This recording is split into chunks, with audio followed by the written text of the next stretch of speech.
Golf is changing, but maybe not in the way you might have initially thought. Let's dive into it.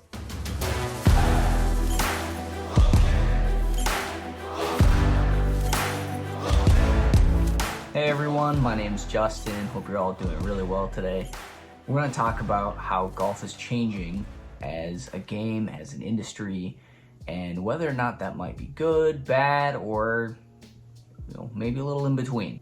So golf brands are actually slowly starting to move away from sponsoring tour pros.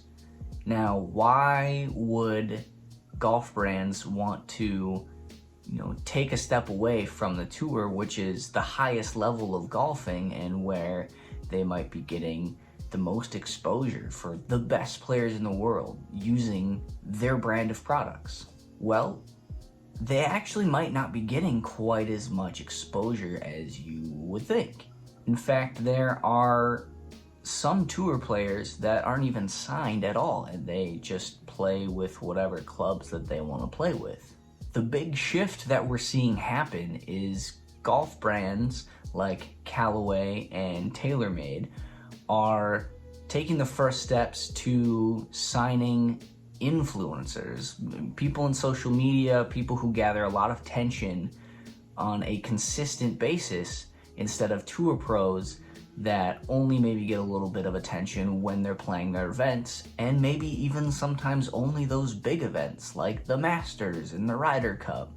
But now brands like Callaway are taking steps to partner with Topgolf and kind of integrate more with your average golfer. There is a significantly greater market out there with the average golfer than there is to the tour pro. I mean, the average golfer is who their market is. That's who's buying all of their products. So why not integrate more with their world, like something like Topgolf, that allows golfers of all different skill levels to interact with them and see that branding, see their products, and use them for themselves. Not only that, but Callaway has recently sponsored a group that you might have heard of called Good Golf. They are an extremely popular group here on YouTube, and they make a lot of really good content that appeals to a large audience, that people watching them will see that they're using Callaway's products and then go out and test them for themselves.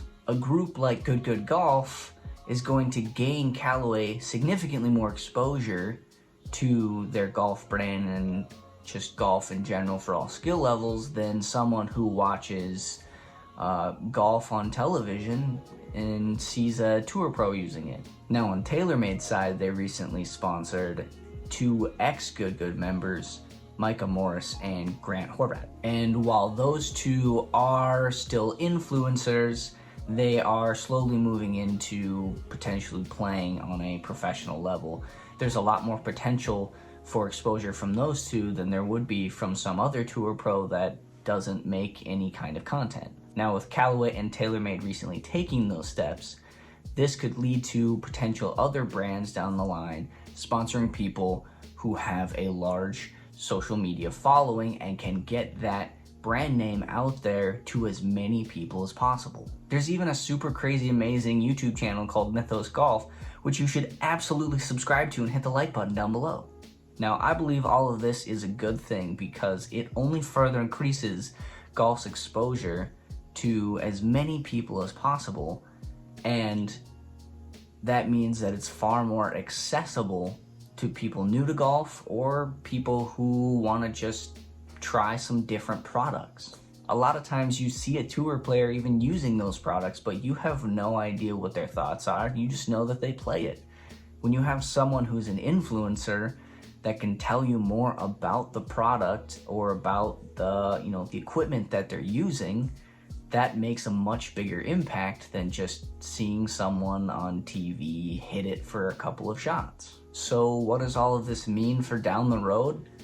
I'm not entirely sure yet. We have yet to see what level of effect these changes will have, but I would assume that the more time that these online social personalities have to experiment with these products and get them out to a lot of their followers, that there's a potential that the community in golf could have a much greater impact on the design of future golf clubs instead of tour players. Maybe down the line there's even a shift where tour players get specific equipment just for them, and then golf clubs have a separate secondary category that is mass made for, you know, the general public. Who knows? With that being said, we'll just have to see what happens with all of this and wait and see what other golf brands get involved. Thank you for watching. Like I said earlier in the video, please subscribe for more videos down below, and I've got a few club reviews and equipment coming soon, and even a tip video or two along the way. Have a great rest of your day, and I will see you in the next one.